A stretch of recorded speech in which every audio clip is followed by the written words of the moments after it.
አሰላሙ አሌይኩም ወረህመቱላህ ወበረካቱ ዶችዬ እንዴት ናችሁ? እኔ ያለው አልሐምዱሊላህ። ኢፍሮሃ ክፍል 10 ይዤ መጥቻለሁ። ላይክ፣ ሰብስክራይብ እንዲሁም ደግሞ አስተያየታችሁን ኮሜንት እየጻፋችሁ አበረታቱኝ። ኢፍሮሃ ክፍል 10 ብቻ በዚህ ሁኔታ 1 ዓመት ሞላ። ከዛ በኋላ ጁነይድ ሰርግ ተደግሶ እንድንጋባ እና አድናን አብረን እንደምናሳድገው አስረዳኝ። እሺ ብዬ ተስማማሁ። ኦፍ ሰርጉ ሊደርስ 2 ሳምንት ቀሩት። ፈውዛን በጣም ታመመ። እኔ በሱ መታመም እሱ ሳይሞት እኔ ብሞት ብዬ ተመኘው፣ ግን አይቻልም። ቅዳሜ ምሽት ላይ አጠገቡ ቁጭ ብዬ ነበር። እጄን ያዘኝ እና ህይወቴ፣ ወይ የኔ ውድ እወድሻለሁ። እሺ ሁቢ እማ፣ ይህ የኔ ፍላጎት ሳይሆን የአላህ ትዕዛዝ ነው። የኔ መሄጃ የደረሰ ይመስለኛል። ግን አንድ ነገር ቃል ግቢልኝ። እሱ ሲያወራ የኔ አይኖች መንታ እንባ ያፈሳሉ። እሺ ምን? እኔ ብለይሽም ራስሽን እንደማትጎጂ፣ ሌላ ባል አግብተሽ መንታ ልጆች ውለጅለት። እሺ ደግሞ እህትሽም ትገኛለች። እኔ ስፈልጋት ነበረ አንቺ ባልሽ መሰረት እና እኔ ጋር ያለውን መረጃ በሙሉ ለጁኔድ ሰጥቼዋለሁ። አሁን ቃል ገቢልኝ፣ ሌላ ታገቢያለሽ። ሁቢ እንዴት አድርጌ? ልቤ አንተን ብቻ ነው የሚፈልገው እኮ እማ፣ እየጠበኩሽ ነው፣ ፍጠኝ። እሺ ቃሌ ነው የኔ ልዩ፣ ሁሌ ማፈቅርሻለሁ። አላህ ደግሞ ደጉን ይወፍቅሽ ብሎ እጄን ሳመኝ። ብቻ ምንም ሳላስበው እንቅልፍ ሸወደኝ። ጩኸታቸው ግራ አጋባኝ። ወደ ፈውዛን ስራመድ ዶክተሩ ከለከለኝ። የዛኔ ነው የፈውዛን መሞት የታወቀኝ። ብቻ ይከብዳል። በጣም ተጎዳው። የማይድን ጠባሳ፣ የማይሽር ቁስል፣ የማይቀር ሐዘን። ኦፍ ያማል። ህመሙ ከባድ ነው። ይጨንቃል። እረፍት ይነሳል። አብሬው ለመኖር ያቀድከውን ሰው ማጣት ከባድ ነው። በቃ ፈውዛን ተሰናብተን እሱም ወደማይቀረው ዓለም ተሸጋግሮ ቀናት ነጎዱ። በመሃል ጁን ወደ አሜሪካ መሄድ ስለነበረበት ሄደ። እኔም ብቻዬን ቀረው። አዎ ፈውዛን የሌለበት ሁሉ ባዶ ነው። የፈውዛን እህት ሩቅያ እየመጣች ትዘየረኝ ነበር። እኔም እሄዳለሁ። ትምህርት ቤቴን አቆምኩኝ። ምክንያቱም አልችልማ። እሱ የሌለበት ወንበር ላይ እንዴት ብቻዬን ልቀመጥ? እንዴት አድርጌ ምሳ ብቻዬን ልበላ? ኦፍ ስቃይ። በቃ ቤት ውስጥ ማልቀስ ስራዬ ነው። እንዲህ እያልኩኝ ከጌታዬ ርቄ ቀረው። መስጊድ መቅራት አቆምኩኝ። ይሄ ጸባዬ ያሳሰበው ወንድሜ አድናን ሌሊት ተነስቶ ዱዓ ያደርግልኛል። እሰማዋለሁ። ሁሌም እያለቀሰ ጌታውን ይማጸናል። ጁን ከአሜሪካ ተመልሶ መጣ። እኔን ሲያየኝ በጣም መጎዳቴ ስለገባው ካለሁበት ቦታ ወደዚህ አመጣኝ። አልሐምዱሊላህ አሁን ደህና ነኝ። በቃ የኔ ታሪክ ይሄው ነው። ማሻአላህ። እና ደግሞ ሹክረን፣ ብዙ ትምህርት አገኘሁበት። ነገራቶችን ያለፍሽበት፣ ትዕግስትና መከራን ለመቋቋም ያደረግሽው ትግል አጅብ ነው። አሁን ጠንካራ ሴት ነሽ። ሁሉንም ታልፊዋለሽ። አብሽሪ፣ በርችልኝ። ፈገግታው በጣም አንጸባራቂ ነበር።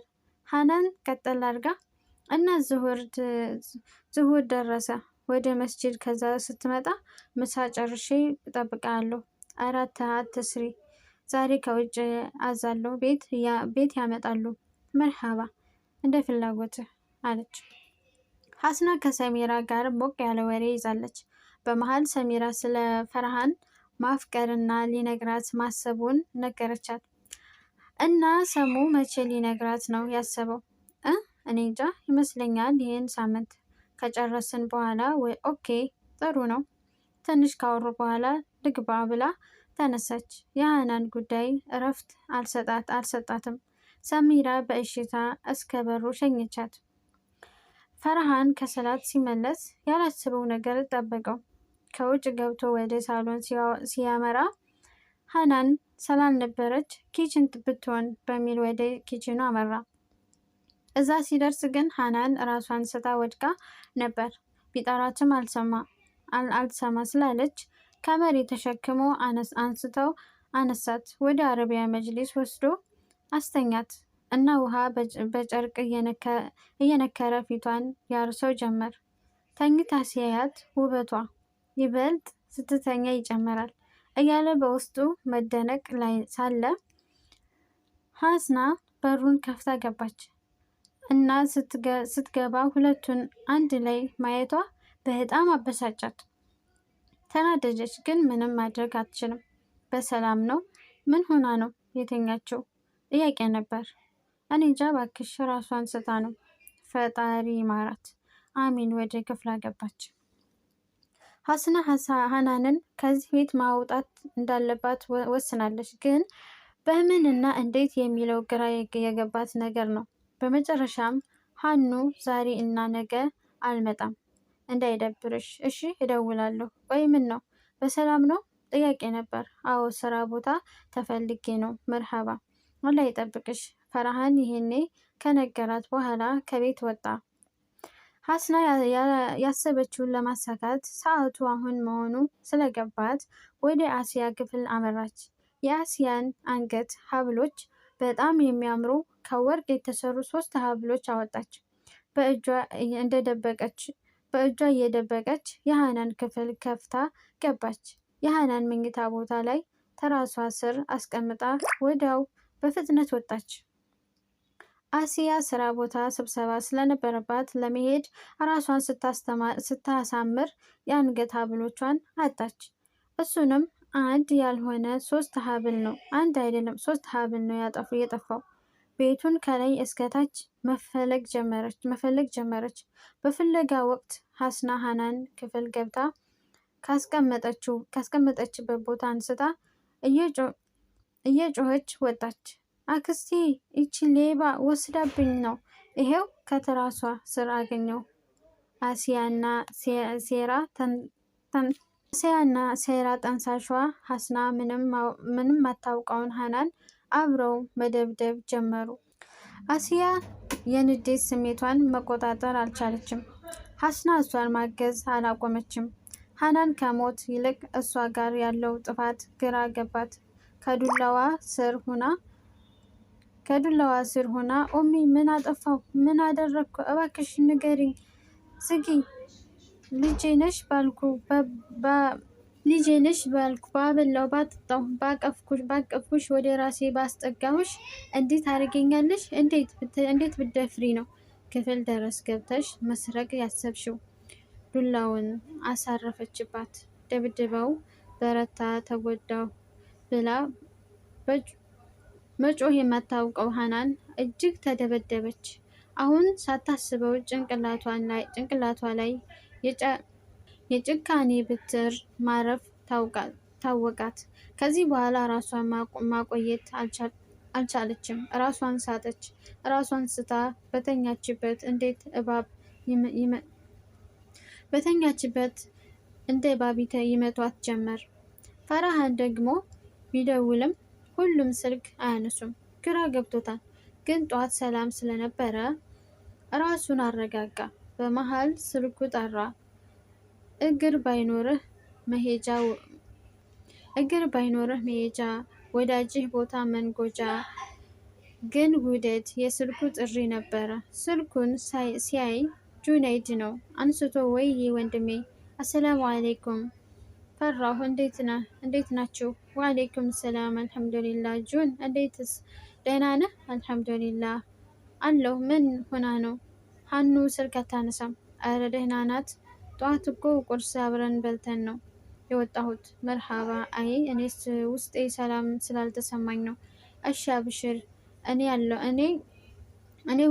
አለሁላት። ምንም አትሆንም። ያንተ እህት የኔም ናት እኮ። እሱስ አዎ እኮ። ተሳሳቁ። ትንሽ ካወሩ በኋላ ተሰናብቶት ስልኩን ዘጋ።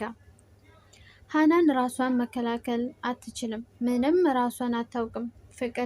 ፍቅር አናት፣ እናት፣ አባት፣ እህት፣ ወንድም፣ የምስኪኖች አዛኝ ለጋሽ፣ በሀቅ ፈራጅ የነበረችው አሲያ ዛሬ በንዴቷ ብዛት አውሬ ሆናለች። በመሃል አድናን ገባ። ያየውን ማመን አልቻለም። ኪችኑ ደግሞ ደም በደም ሆኗል። ሃናን ሬሳ ናት፣ ተኝታለች። 2 ሆነው ዱላ እያሰረፉባት ነው። ደነገጠ። በእጁ የያዘውን ቁርአን ከፍ ያደረገ ኢተቅላህ አላህን ፍሩ፣ ኢተቅላህ አላህን ፍሩ አላቸው። አሲያ ወዲያው ደንግጣ ዱላውን መለሰች። ሀስና ግን አሳረፈችባት። አድናን በደም የተለወሰችውን እህቱን እየሮጠ ሄዶ አቀፋት። ሃናን ግን ትንፍሽ አልነበራትም። ሰውነቷ ሙሽሽ ብሏል። ግራ ገባው። ምን ያርግ? እሷን ወደ ተኛችበት መለሳት እና ተነሳ። ወደ አሲያ እና ሀስና ጣቱ ቀስሮ ማውራት ጀመረ። አያችሁ አይደል? የሰው ልጅ በዚች ደቂቃ ውስጥ ነፍሱን ያጣል። አያችሁ? ዛሬም አትነቁም፣ አታስተውሉም። ዛሬም ነገ ቤታችሁ ትዝ አይላችሁም። ዛሬም ተውበት አታስታውሱም። ስሙኝማ፣ ዛሬ እህቴ ብትሞት አይገርመኝም። ምክንያቱም እኛ ከሱ ነን፣ የሱም ነን፣ ወደ እሱም ተመላሾች ነን። በቃ ቀዳ ነው። ከተጻፈላት ቀን ማለፍ አትችልም። አዎ አትችልም። እኔም ማለቅሰው ለራሴ ለነፍሴ ነው። ቀጥሎ ለእናንተ ነው። አሁንም አትወቡትም። ንግግሩን ልብን ሰርስሮ ይገባል። አሲያ እንባዋ ተንከባለለ። ከንዴት ስሜቷ ወጣች። ባደረገችው ነገር ድንጋጤ ውስጥ ገባች። ጭራሽ ደግሞ የሃናን ትንፋሽ መጥፋቱ አሳሰባት። የሃናን ቤተሰቦች እቤት ጁነይድ ነበር። በፍጥነት ታካሚዋ ደም በፍጥነት ያስፈልጋታል። በመቀጠል በዚህ 3 ቀን ውስጥ ውጭ ሂዳ መታከም አለባት። ለሱ ደግሞ 4 ሚሊዮን ብር ያስፈልገናል። በተረፈ አሁን በፍጥነት ደም ያስፈልገናል። የፈሰሳት ደም በጣም ብዙ ስለሆነ የደም እጥረት አጋጥሞናል። እሺ ዶክተር ጁነይድ ደም ለመስጠት ቀድሞ መሄድ የሱ ደም የተፈለገው አይደለም። ቀጥሎ ፈርሃን ገባ። እሱም አይሆንም። አሲያ ገባች። የእሷም አይሆንም። ቀርቶ ላይቀር ነገር ዝምታን የመረጠችው ሀስና ተራዋ ደረሰ። ገብታ እንደ ሌሎቹ አልወጣችም። ሁሉም እንዴት ተሳካ ስለገባቸው ደስ አላቸው። አድናን ሰግዶ ተመለሰ። በመቀጠል ስላልፈለገ ሆስፒታል ውስጥ እየዞረ ታካሚ ማየት ጀመረ።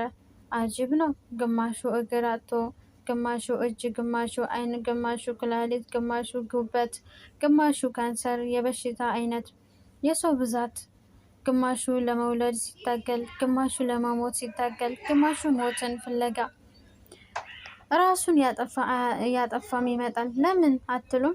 ሰው ገደለው በሚል ለምርመራ፣ ግማሹ ከብዙ ትግል በኋላ የወለደውን አቅፎ ሲስም፣ ግማሹ ከብዙ ትግል በኋላ ጅናዛ ይስማል። የደስታና የሀዘን እንባ ድብልቅልቅ ያለበት ቦታ።